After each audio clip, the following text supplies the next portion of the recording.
Viewers welcome back in our programme जी। राठ साहब अगले इशू बारे जानना चाहांगे किहड़ा इशू है ते ओहदे बारे तुहाडे विचार।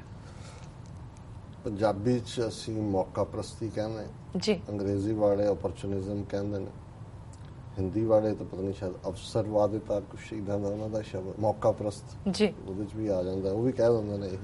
ओके ਨਤੀਸ਼ ਕੁਮਾਰ जी, ਅਸੀਂ ਸਮਝਦੇ ਹਾਂ ਕਿ ਇੱਕ ਜ਼ਮਾਨਾ ਸੀ ਕਿ ਜਦੋਂ ਅਡਵਾਨੀ ਨੇ ਆਪਣੀ ਰੱਥ ਯਾਤਰਾ ਕੱਢੀ ਤੇ ਲਾਲੂ ਯਾਦਵ ਚੀਫ ਮਿਨਿਸਟਰ ਸੀ ਔਰ ਉਹਨੇ ਉਹਦੇ ਰੱਥ ਨੂੰ ਇੱਕ ਪਾਸਿਓਂ ਰੋਕਿਆ, ਅਰੈਸਟ ਕਰਕੇ ਉਹਨੂੰ ਦੂਜੇ ਪਾਸੇ ਕੱਢਤਾ, ਉਹਨੇ ਗੁਜ਼ਰਨ ਨਹੀਂ ਸੀ ਦਿੱਤਾ। ਇਹ ਉਹਦੀ ਜਿਹੜੀ ਹੈ ਡੇਅਰਿੰਗ ਜਿਹੜੀ ਹੈ ਉਹ ਘੜੀ ਸੀ ਸਮਾਂ ਪਾ ਕੇ, ਕਿਉਂਕਿ ਇਹ ਮੰਦੇ ਭਾਗਾਂ ਨੂੰ ਕਰਪਸ਼ਨ ਜਿਹੜੀ ਹੈ ਉਹ ਸਿਸਟਮ ਦੇ ਰਗੋ ਰੇਸ਼ੇ 'ਚ ਹੈ। ਕਿਉਂਕਿ ਜਿਸ ਦਾ ਮੈਂ ਅਕਸਰ ਹਵਾਲਾ ਦੇਣਾ, ਨਿਰਾਦ ਚੌਧਰੀ जी, ਬੜਾ accomplished British writer, English writer, Britain 'ਚ ਰਹਿ ਕੇ ਉਹਦੀ ਡੈਥ ਹੋਈ 99 ਸਾਲ ਦੀ ਉਮਰ 'ਚ। ਨਿਰਾਦ ਚੌਧਰੀ ਉਹਦਾ ਇਹ ਕਹਿਣਾ ਕਿ every Indian is genetically corrupt, जी, ਕਿ ਵੀ ਇਹਨਾਂ ਦੇ ਜੀਨਸ ਦੇ ਵਿੱਚ ਕਰਪਸ਼ਨ ਬੜੀ ਹੋਈ ਹੈ। ਸੋ ਜ਼ਾਹਰ ਹੈ ਕਿ ਵੀ ਜਿਵੇਂ ਉਹ ਵਾਜਪਾਈ ਨੇ ਜਦੋਂ ਉਹਨੂੰ ਪੁੱਛਿਆ ਸੀ ਹਵਾਲਾ ਕਾਂਡ ਅਡਵਾਨੀ ਦੇ ਖਿਲਾਫ ਚੱਲਿਆ ਕਿ ਜੀ ਪੈਸੇ ਬਾਹਰੋਂ ਆਏ ਇੱਥੋਂ ਆਏ, ਤਾਂ ਉਹਨੇ ਵੀ ਕਿਹਾ ਸੀ ਕਿ ਇਸ ਬਹਿਤੀ ਗੰਗਾ में हमने भी हाथ धोए हैं। ਸੋ ਉਹਦੇ 'ਚ ਲਾਲੂ ਯਾਦਵ ਵੀ ਚਾਰਾ ਖਾ ਗਿਆ ਕਿ ਕੀ ਖਾ ਗਿਆ, ਚਾਰਾ ਘਟਾਲਾ ਤੇ ਫਲਾਣਾ ਘਟਾਲਾ। ਅਲੋਂ ਕਹਿੰਦਾ ਰਿਹਾ ਵੀ ਮੈਂ ਚਾਰਾ ਤਾਂ ਨਹੀਂ, ਮੈਂ ਤਾਂ ਚਾਰਾ ਹੀ ਖਾਦਾ, ਤੁਸੀਂ ਗਾਂ ਦਾ ਦੁੱਧ ਪੀ ਜਾਂਦੇ ਹੋ ਸਾਰਾ। ਮਤਲਬ ਇਹ ਹੈ ਕਿ ਕਰਪਟ ਤੁਸੀਂ ਕਿਹੜੇ ਘੱਟ ਹੋ। जी, ਪਰ ਉਸ ਸਾਰੇ 'ਚ ਮਾਇਰ ਹੁੰਦਿਆਂ ਇੱਕ ਤੋਂ ਬਾਅਦ ਇੱਕ ਹੌਲੀ ਹੌਲੀ ਉਹਦਾ ਗ੍ਰਾਫ ਥੋੜਾ ਥੱਲੇ ਨੂੰ ਗਿਆ। ਹਾਲਾਂ ਜਦੋਂ ਅਸੀਂ ਲਾਲੂ ਯਾਦਵ ਦਾ ਸੈਕੂਲਰ ਪਾਰਟ ਜਾਂ ਦੂਸਰਾ ਦੇਖਦੇ ਹਾਂ, ਹਿੰਦੂਤਵਾ ਨੂੰ ਉਹਨੇ ਹਮੇਸ਼ਾ ਹੀ ਬੜਾ ਫਰੰਟ ਰੈਂਕ ਦੇ ਵਿੱਚ ਚੈਲੰਜ ਕੀਤਾ। जी, ਦੂਸਰੀ ਪਰਸਨੈਲਿਟੀ ਜਿਹੜੀ ਨਤੀਸ਼ ਕੁਮਾਰ ਦੇ ਰੂਪ 'ਚ ਜਨਤਾ ਦਲ ਯੂਨਾਈਟਿਡ ਜਿਹਨੇ ਬਾਅਦ 'ਚ ਬਣਾਇਆ ਉਭਰੀ, ਉਸ ਦਾ ਵੀ ਕਿਉਂਕਿ ਪ੍ਰੋਗਰੈਸਿਵ ਆਊਟਲੁੱਕ ਸੀ। ਇਹ ਸਾਰੇ ਕਦੇ ਡਾਕਟਰ ਰਾਮ ਮਨੋਹਰ ਲੋਹੀਆ ਤੋਂ ਪ੍ਰਭਾਵਿਤ ਹੋਏ, ਸੋਸ਼ਲਿਸਟ ਵੈਲਿਊਜ਼ ਵੀ ਸੀ। ਪਰ ਮੈਂ ਓਪਰਚੁਨਿਜ਼ਮ ਜਾਂ ਮੌਕਾ ਪ੍ਰਸਤੀ ਜਾਂ ਅਵਸਰਵਾਦਤਾ ਦੀ ਗੱਲ ਕੀਤੀ ਹੈ ਕਿ ਮੌਕਾ ਸ਼ਨਾਸ ਵੀ ਕਹਿੰਦੇ ਨੇ ਉਹਨੂੰ ਉਰਦੂ 'ਚ। जी, ਉਹਨੇ ਹੈਂਡ ਵੀ ਜੁਆਇਨ ਕੀਤੇ, ਕਦੇ ਵਾਜਪਾਈ ਦੀ ਸਰਕਾਰ ਦੇ ਵੇਲੇ ਜਿਹੜਾ ਐਨਡੀਏ ਦਾ ਹਿੱਸਾ ਬਣੀ, ਜੇਡੀਯੂ ਸਾਰੇ ਪਾਵਰ 'ਚ ਹੁੰਦੇ। ਪਰ ਕੁੱਲ ਮਿਲਾ ਕੇ ਕਿਉਂਕਿ ਯੂਪੀ ਬਿਹਾਰ ਉਹ ਕਾਊ ਬੈਲਟ ਵੀ ਨੂੰ ਕਹਿੰਦੇ ਨੇ, ਇਹ ਉਹ ਹੈ ਕਿ ਜਿਹੜਾ ਹਿੰਦੂਤਵਾ ਦਾ ਕਰੇਡਲ ਵੀ ਹੈ। ਤੇ ਜੇ ਇਹਨਾਂ ਨੂੰ ਇਹਨਾਂ ਦੇ ਆਪਣੀ ਇਸ ਕਰੇਡਲ ਜਾਂ ਇਸ ਭੰਗੂੜੇ ਦੇ ਵਿੱਚ ਚੈਲੰਜ ਮਿਲਦਾ, ਜਿਵੇਂ ਮਾਇਆਵਤੀ ਨੇ ਲੰਬਾ ਵਕਤ ਯੂਪੀ ਦੇ ਵਿੱਚ ਦਿੱਤਾ ਜਾਂ ਬਿਹਾਰ ਦੇ ਵਿੱਚ ਹੁਣ ਆਪਸ 'ਚ ਲੜ ਭਿੜ ਕੇ ਵੀ, ਭਾਵੇਂ ਪਿਛਲੀਆਂ ਅਸੈਂਬਲੀ ਚੋਣਾਂ ਵੇਲੇ ਇਹਨਾਂ ਨੇ ਮਹਾਗਠਬੰਧਨ ਬਣਾਇਆ ਲਾਲੂ ਯਾਦਵ ਤੇ ਨਤੀਸ਼ ਕੁਮਾਰ ਨੇ, ਪਰ ਉਹਨਾਂ ਨੇ ਬੀਜੇਪੀ ਦੇ ਰੱਥ ਨੂੰ ਰੋਕ ਦਿੱਤਾ।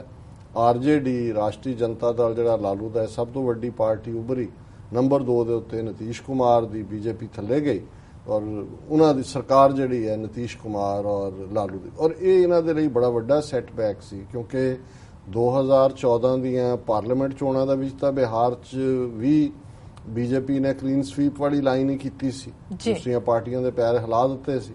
ਲੇਕਿਨ ਇਹਦੇ ਨਾਲ ਇਹ ਵੀ ਆ ਗਿਆ ਕਿ ਵੀ ਜੇ ਲਾਈਕ ਮਾਈਂਡਡ ਜਿਹੜੇ ਹਿੰਦੂਤਵਾ ਦੀ ਆਈਡੀਓਲੋਜੀ ਸਿੱਧੇ ਤੌਰ ਤੇ ਉਸ ਦੇ ਪ੍ਰੋਪੇਗੈਂਡਿਸਟ ਨਹੀਂ ਨੇ, ਜੇ ਉਹ ਹੈਂਡ ਜੁਆਇਨ ਕਰਨ ਤਾਂ ਇਹੀ ਇੱਕ ਤਰੀਕਾ ਹੈ ਜਿਹਦੇ ਨਾਲ ਬੀਜੇਪੀ ਨੂੰ ਸੱਤਾ ਤੋਂ ਬਾਹਰ ਰੱਖਿਆ ਜਾ ਸਕਦਾ ਜੀ। ਇਹ ਐਕਸਪੈਰੀਮੈਂਟ ਜੇ ਯੂਪੀ 'ਚ ਹੁੰਦਾ ਹੈ ਔਰ ਯੂਪੀ 'ਚ ਜੇ ਮਾਇਆਵਤੀ ਔਰ ਅਖਿਲੇਸ਼ ਯਾਦਵ ਸਮਾਜਵਾਦੀ ਪਾਰਟੀ ਔਰ ਬਹੁਜਨ ਸਮਾਜ ਪਾਰਟੀ ਹੈਂਡ ਜੁਆਇਨ ਕਰਦੀ ਤਾਂ ਸ਼ਾਇਦ ਜਿਵੇਂ 3/4 ਮੈਜੋਰਿਟੀ ਦੇ ਨਾਲ ਆਦਿੱਤਿਆਨਾਥ ਯੋਗੀ ਨੇ ਪਾਵਰ ਗ੍ਰੈਬ ਕੀਤੀ ਹੈ, ਨਹੀਂ ਸੀ ਹੋਣਾ। ਜੇ ਤੁਸੀਂ ਕੁੱਲ ਮਿਲਾ ਕੇ ਹੁਣ 95 ਸੀਟਾਂ ਦੇ ਉੱਤੇ ਸਮਾਜਵਾਦੀ ਪਾਰਟੀ ਨੇ ਜਿਹੜਾ ਹੈ ਉਹ ਆਪਣੇ ਕੈਂਡੀਡੇਟ ਉਹਨਾਂ ਨੇ 72 ਤੇ ਖੜੇ ਕੀਤੇ, ਮਾਇਆਵਤੀ ਨੇ 95 ਜਾਂ 97 ਦੇ ਉੱਤੇ ਮੁਸਲਮਾਨ ਕੈਂਡੀਡੇਟ ਖੜੇ ਕੀਤੇ ਸੀ। ਪਰ ਕਿਉਂਕਿ ਉਹਨਾਂ ਦਾ ਮੁਕਾਬਲਾ ਇੱਕ ਪਾਸੇ ਬਹੁਜਨ ਸਮਾਜ ਪਾਰਟੀ ਦਾ ਵੀ ਮੁਸਲਮਾਨ ਕੈਂਡੀਡੇਟ ਹੈ, ਸਮਾਜਵਾਦੀ ਪਾਰਟੀ ਦਾ ਵੀ ਹੈ, ਉਹਨਾਂ ਦੀਆਂ ਵੋਟਾਂ ਡਿਵਾਈਡ ਹੋਈਆਂ ਔਰ ਹਿੰਦੂ ਸੋਲਿਡ ਵੋਟ ਜਿਹੜੀ ਸੀ ਉਹ ਬੀਜੇਪੀ ਦੇ ਕੈਂਡੀਡੇਟਸ ਨੂੰ ਮਿਲੀ।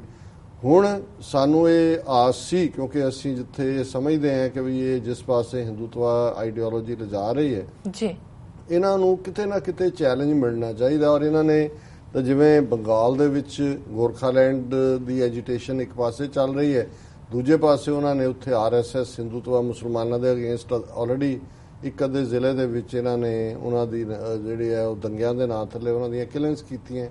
ਕੇਰਲਾ 'ਚ ਵੀ ਵੜ ਗਏ, ਤਮਿਲਨਾਡੂ 'ਚ। ਹੁਣ ਜਦੋਂ ਜਿਹੜਾ ਬਿਹਾਰ ਹੈ, ਔਰ ਤੁਸੀਂ ਜਦੋਂ ਹਿੰਦੂ ਤਵੀਆਂ ਦਾ ਜਦੋਂ ਮੈਂ ਨਾਜ਼ੀਆਂ ਨਾਲ ਕੰਪੇਅਰ ਕਰਦਾ ਔਰ ਜਿਹਨੇ ਥੋੜਾ ਬਹੁਤ ਵੀ ਨਾਜ਼ੀ ਪੀਰੀਅਡ ਨੂੰ ਦੇਖਿਆ ਜਾਂ ਪੜ੍ਹਿਆ, ਉਹ ਇੱਕਦਮ ਰਿਲੇਟ ਕਰ ਸਕਦਾ ਹੈ ਕਿ ਕਿੱਥੇ ਕਿੱਥੇ ਸਟੇਟ ਪਾਵਰ ਵਰਤਣੀ ਹੈ। ਹੁਣ ਇਹਨਾਂ ਨੇ ਦੇਖਿਆ ਬੀਜੇਪੀ ਨੇ ਔਰ ਦੂਜਾ ਕਿ ਵੀ ਇਹ ਜੇ ਬਿਹਾਰ ਵਾਲਾ ਐਕਸਪੈਰੀਮੈਂਟ ਆਉਣ ਵਾਲੀਆਂ 2019 ਦੀਆਂ ਚੋਣਾਂ ਜਿਹਦੇ ਲਈ ਆਲਰੇਡੀ ਕੰਮ ਹੋ ਰਿਹਾ ਸੀ ਆਪੋਜੀਸ਼ਨ ਪਾਰਟੀਆਂ ਜੀ, ਇਹ ਦੁਹਰਾਇਆ ਗਿਆ ਤੇ ਹੁਣ ਉਹ ਮੋਦੀ ਦੀ ਫੂਕ ਤਾਂ ਨਿਕਲ ਗਈ ਝੂਠ ਦੀ। ਨਾ ਬਾਹਰੋਂ 20-20 ਲੱਖ ਰੁਪਈਆ ਜਿਹੜਾ ਹਰ ਇੱਕ ਦੇ ਅਕਾਊਂਟ 'ਚ ਆਉਣਾ ਸੀ ਸਵਿਸ ਬੈਂਕਾਂ 'ਚੋਂ, ਕਿਸਾਨਾਂ ਦੀਆਂ ਆਤਮ ਹੱਤਿਆਵਾਂ ਦੀ ਗਿਣਤੀ ਇੰਨੀ ਜ਼ਿਆਦਾ ਹੋ ਗਈ ਹੈ, ਫਰਸਟ੍ਰੇਸ਼ਨ ਹੈ, ਡੀਮੋਨੇਟਾਈਜੇਸ਼ਨ ਹੈ, ਵਪਾਰੀ ਨੂੰ ਵੀ ਪਰੇਸ਼ਾਨ। ਉਹਨਾਂ ਨੂੰ ਲੱਗਿਆ ਕਿ ਵੀ ਇਹ ਕਰੇਡਲ 'ਚ ਅਸੀਂ ਯੂਪੀ ਤਾਂ ਕਾਬੂ ਕਰ ਲਿਆ ਤੇ ਬਿਹਾਰ ਨੂੰ ਕਿਵੇਂ ਕਰੀਏ। ਔਰ ਇਹਨਾਂ ਨੇ ਜਿਵੇਂ ਆਪਣੀਆਂ ਏਜੰਸੀਆਂ CBI ਔਰ ਦੂਜੀਆਂ ਰੱਖੀਆਂ ਹੋਈਆਂ ਨੇ ਇਸ ਕੰਮ ਦੇ ਲਈ, ਲਾਲੂ ਯਾਦਵ ਦੇ ਮੁੰਡੇ ਦੇ ਖਿਲਾਫ, ਉਹਦੀ ਡਾਟਰ ਦੇ ਖਿਲਾਫ CBI ਇਨਕੁਆਰੀਆਂ ਤੇ ਇਹ ਉਹ ਮਾਰ ਕਰਾ ਕੇ ਰੇਡ ਰੂਟ ਕਰਵਾ ਦਿੱਤੇ।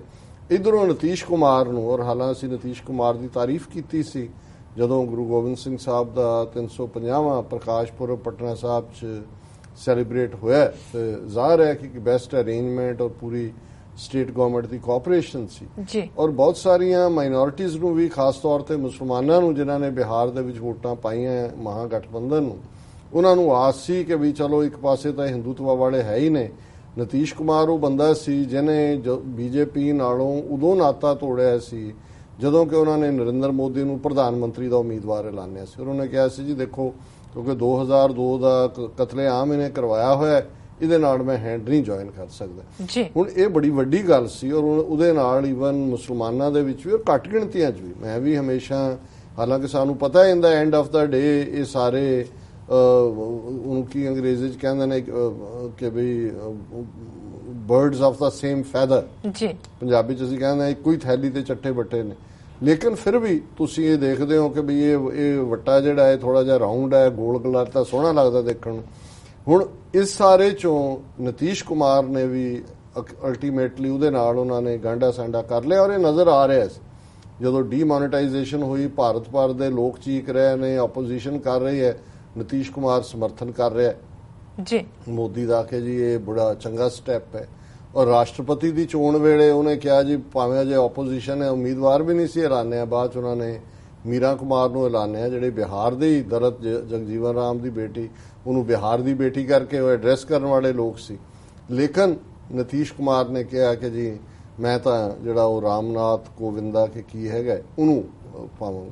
ਸੋ ਆਲਰੇਡੀ ਲੱਗ ਰਿਹਾ ਸੀ। ਔਰ ਹੁਣ ਪਿਛਲੇ 24 ਘੰਟੇ ਜੋ ਡਿਵੈਲਪਮੈਂਟਸ ਹੋਈਆਂ ਕਿ ਉਹਨੇ ਪਹਿਲਾਂ ਰਿਜ਼ਾਈਨ ਕੀਤਾ ਚੀਫ ਮਿਨਿਸਟਰੀ ਤੋਂ, ਕਿਹਾ ਜੀ ਕਿ ਮੈਂ ਜਿਹੜਾ ਹੈ ਉਹ ਲਾਲੂ ਯਾਦਵ ਔਰ ਉਹਦਾ ਮੁੰਡਾ ਲੋਕਾਂ 'ਚ ਪ੍ਰੋਪਰ ਨਹੀਂ ਐਕਸਪਲੇਨ ਕਰ ਸਕੇ ਆਪਣੇ ਜੋ ਕਰਪਸ਼ਨ ਦੀ ਉਹਨਾਂ ਦੇ ਉੱਤੇ ਹੈ ਔਰ ਮੈਂ ਛੱਡ ਰਿਹਾ।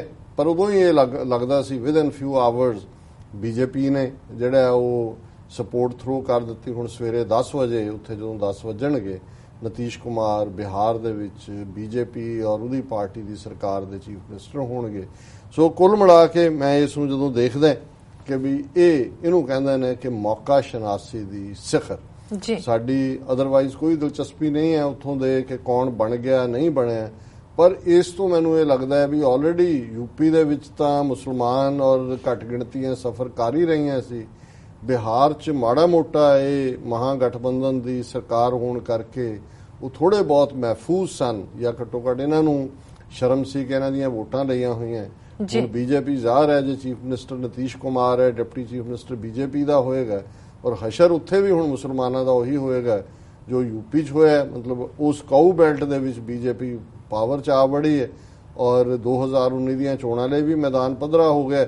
ਔਰ ਇਹ ਸਾਰਾ ਜਿਹੜਾ ਪਾਰਟ ਹੈ ਇਸ ਸਿਸਟਮ 'ਚੋਂ ਤੁਸੀਂ, ਔਰ ਨਤੀਸ਼ ਕੁਮਾਰ ਦੀ ਛਵੀ ਬਾਕੀਆਂ ਦੇ ਮੁਕਾਬਲੇ ਇੱਕ ਇਮਾਨਦਾਰ ਬਣੀ ਰਹੀ ਹੈ। ਵੇਚਿਆ ਹੀ ਹੁੰਦਾ, ਪਤਾ ਇਮਾਨਦਾਰ ਉਹੀ ਹੈ ਜਿਹਦੇ ਬਾਰੇ ਪਤਾ ਨਹੀਂ ਹੈ। ਪਰ ਇਹ ਜਿਹੜਾ ਮੈਂ ਸਮਝਦਾ ਵੀ ਘੱਟ ਗਿਣਤੀਆਂ ਦੇ ਲਈ ਵੀ ਔਰ ਕੁੱਲ ਮਿਲਾ ਕੇ ਜਿਹੜੀਆਂ ਹਿੰਦੂਤਵਾ ਦੀਆਂ ਫੋਰਸਿਸ ਨੂੰ ਚੈਲੰਜ ਕਰਨ ਵਾਲੇ ਸੀ ਉਹਨਾਂ ਦੇ ਲਈ ਵੀ ਇੱਕ ਸ਼ੌਕ ਹੈ।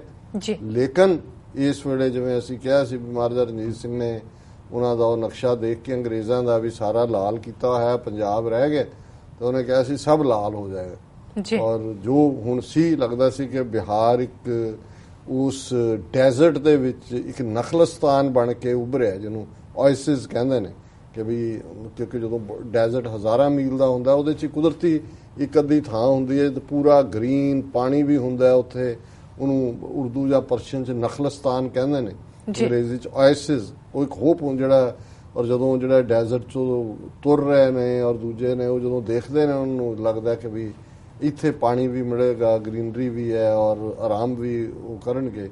ਸੋ ਇਹ ਜਿਹੜਾ ਲੱਗਦਾ ਸੀ ਕਿ ਕਾਊ ਬੈਲਟ ਦੇ ਵਿੱਚ ਬਿਹਾਰ ਇੱਕ ਨਖਲਸਤਾਨ ਦੀ ਤਰ੍ਹਾਂ ਇੱਕ ਹੋਪ ਬਣ ਕੇ ਉੱਭਰਿਆ ਕਿ ਵੀ ਇੱਥੇ ਘੱਟੋ ਘੱਟ ਹਿੰਦੂਤਵਾ ਨੂੰ ਚੈਲੰਜ ਹੋਇਆ ਹੈ, ਉਹ ਜਿਹੜਾ ਨਖਲਸਤਾਨ ਹੈ, ਓਏਸਿਸ ਹੈ, ਉਹ ਵੀ ਹਿੰਦੂਤਵੀਆਂ ਨੇ ਜਿੱਤ ਗਏ। ਸੋ ਸਰ ਡਾਕਟਰ ਸਾਹਿਬ, ਇਸ ਤੋਂ ਪਹਿਲਾਂ ਬ੍ਰੇਕ ਲਈਏ। ਅਸੀਂ ਆਪਣੇ ਦਰਸ਼ਕਾਂ ਨੂੰ ਫਿਰ ਦੁਬਾਰਾ ਅਪੀਲ ਕਰ ਦਈਏ। ਵਿਊਅਰਸ, ਅਸੀਂ ਚਾਹੁੰਦੇ ਹਾਂ ਕਿ ਤੁਸੀਂ TV 84 ਦੀ ਵੱਧ ਤੋਂ ਵੱਧ ਮਾਈਕ ਸਹਾਇਤਾ ਕਰੋ। TV 84 ਹੀ ਇੱਕ ਅਜਿਹਾ ਚੈਨਲ ਹੈ ਜਿਹੜਾ ਮਨੁੱਖੀ ਹੱਕਾਂ ਦੀ ਗੱਲ ਜਾਰੀ ਰੱਖ ਰਿਹਾ, ਉੱਤੇ ਕੰਮ ਕਰ ਰਿਹਾ।